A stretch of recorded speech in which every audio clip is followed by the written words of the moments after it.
Futures and options on futures trading involve substantial risk and is not a suitable investment for all types of investors. Past results are not necessarily indicative of future results. When I use the word I in this video, it refers to what I teach in my charting course or what I author in my twice daily oral and written updates. Prices shown on charts and quote boards are in real time and take into account all known activity up to this point in time.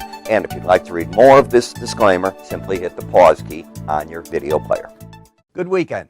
Ira Epstein of Lynn & Associates with your agriculture update for this Friday, the 28th of July, 2017. You know, I have two things I want to request of you. Number one, and most important to me, what? I like that you watch the videos.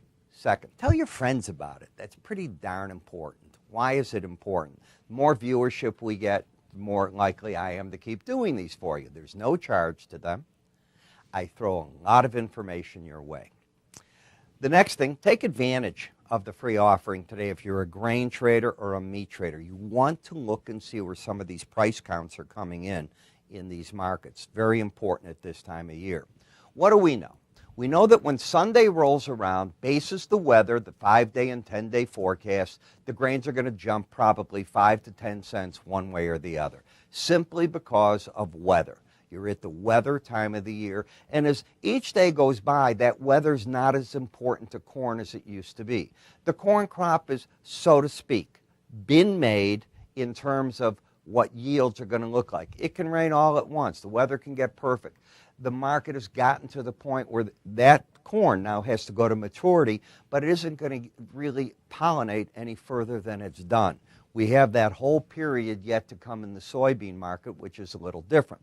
We then have the meat markets, and you've got to be paying attention to what's going on. We just saw today a big increase in an import duty. I think it's from Japan, who's one of the major people that we send our meat to, and I think they went up from a levy of 38% to 50%. That's big, friends. So problems getting created in some areas. Take a look at what the beans did for the week, the day, and you'll get an idea of the feel. First off, we have been all over the place this week, but primarily breaking down. That is how the week ended up. As we take a look at a monthly chart in soybeans, you've gone from $12.08 to a low of $9 and back up $1 off those lows for the month. Pretty impressive in my opinion. As I said, if you go to an area chart of just closes, and this is weekly, you can see how the market came up to $10.75, and it's staying, well, today that's where it finished, but this high, let me come to the high back here. That was 10.09, so I have the wrong number, and that's my error. 10.09 was the high close. We're down from that now on a weekly basis at $10.75, about 9 cents off that high.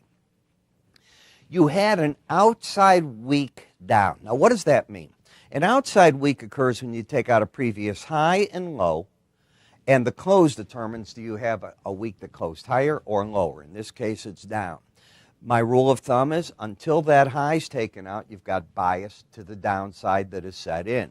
And in fact, it coordinates itself nicely with the swing lines right now, which have lower highs and lower lows.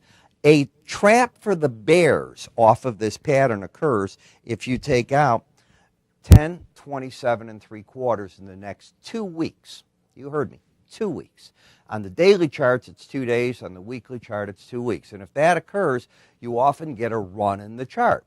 Now, if the market doesn't do that, support levels come in at 966.75 down to 954, the 100-day moving average of closes, and the 100-week moving average of closes, and the 18-week moving average of closes. Now, for the week, we got down to 973.25, which was about 7 cents away from that lower number. And obviously, you can get right there if you get some crazy weather that breaks over the weekend with some scare to the crop. On the other hand, where has the market failed? It has failed at the upper Bollinger Band now this whole time frame. Really, 1, 2, 3, 4 weeks in a row, the market has whipsawed itself back and forth against it. Would not surprise me if it wants to come down for these two numbers at this point.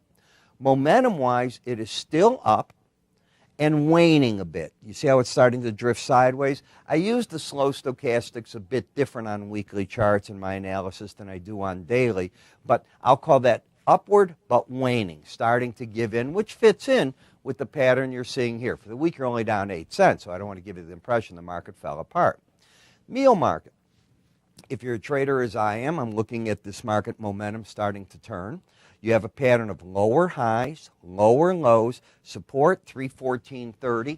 You got to 314.40 this week. So let's call it that it hit its first support at the 100-day average of closes. Should it get some bearish news over the weekend, you might go back to the 310.80. What would get me nervous on the chart for upside action? Taking out this week's high of 334.10. If that occurred, I would think you'd take this whole base and be able to start moving the market to the upside. Why? Because that would be a bear trap on the weeklies. Does it mean I'm right? It doesn't. I mean, folks, if I took off my jacket and I'll think of Swiss cheese, okay? That's how many times I'm wrong. But the life of a trader is being wrong and getting out where you don't get wiped out and then moving on to your next trade. And it requires a certain ego. You got to just be able to forget that last trade and move on to the next one. Hard to do, admitted.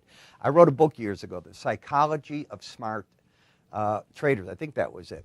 And basically, we compared winners to losers. And we found psych, very, very important in what you do.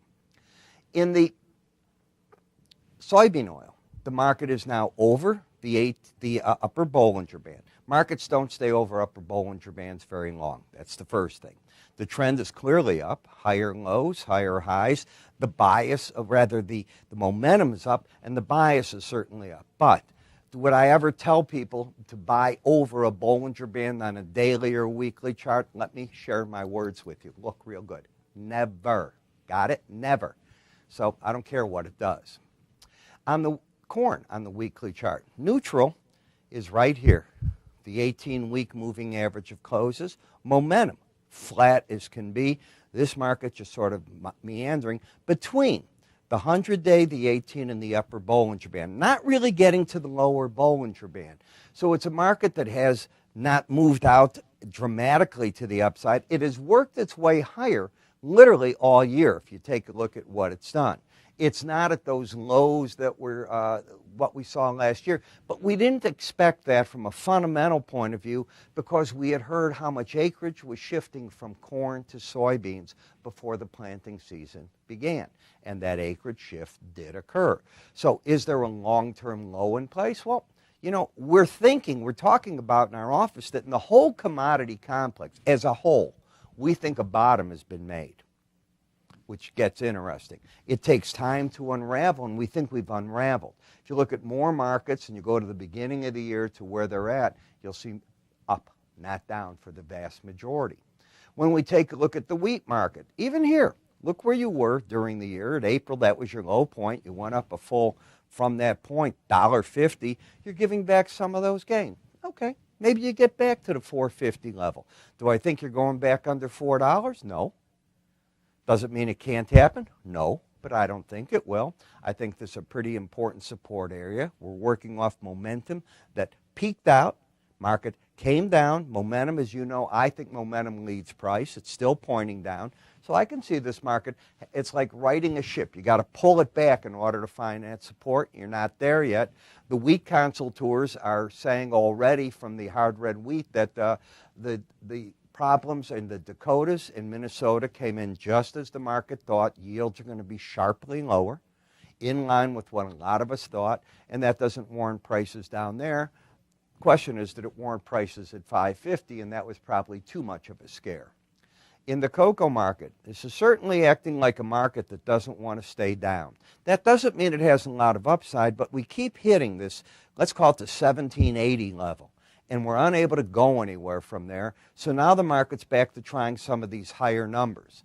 The trend is up. You have a pattern of higher lows and higher highs. The bias is up because you're over the 18-week average, and the momentum is up. I actually pointed that wrong. The bias is here. I call bias when you're looking at relationships to the 18-week average, momentum off the slow stochastic. Sugar market. Sugar market still has downside bias. You're under that 18-week average of closes. You have a market that is fighting with itself. You have momentum pointing up, and you've got the swing line up. There's nothing here that is everything's fighting each other. One leg's pulling here, the other leg's pulling there. Doesn't seem to be able to do too much. Did we see a low at 12.58? Maybe.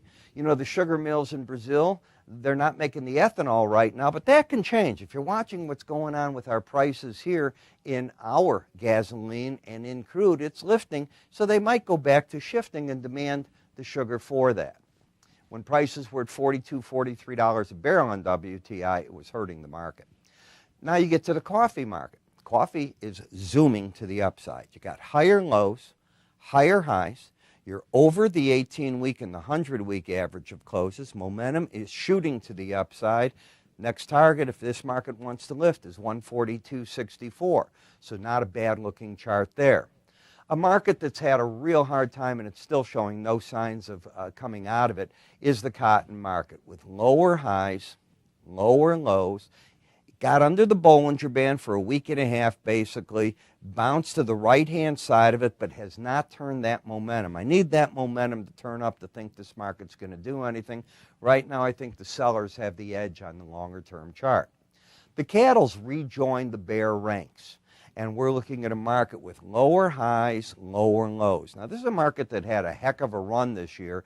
It went from basis right here, the 120 area, all the way up towards the high 130s, and it's finally given it up and getting under those lows. So the meat markets as a group, I think, have entered a bear phase for the time being.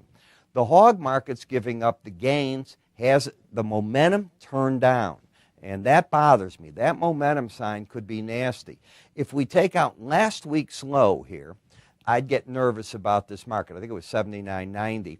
And if that takes out, you'll have lower highs, lower lows. Then the battleground becomes the 77.40 zone. But this market looks heavy. It just got way up here. If you take a look, went from the low 60s to the 92 area. You don't think that deserves a pretty healthy correction? And that's what you're getting. What's the best fix in meats for high or low prices? Either more or less meat. So the breeders step in and they either start overproducing as prices get up here, and you can't just turn the spigot off. As the cattle markets break again, if that profit per head goes away, they won't produce, and then you'll find the bottom in the markets again. So you got to understand the cycles, and they all look at, obviously, U.S. consumption, world consumption, our export business, and grain feed costs. It's a business like others. The problem is it doesn't turn on a dime.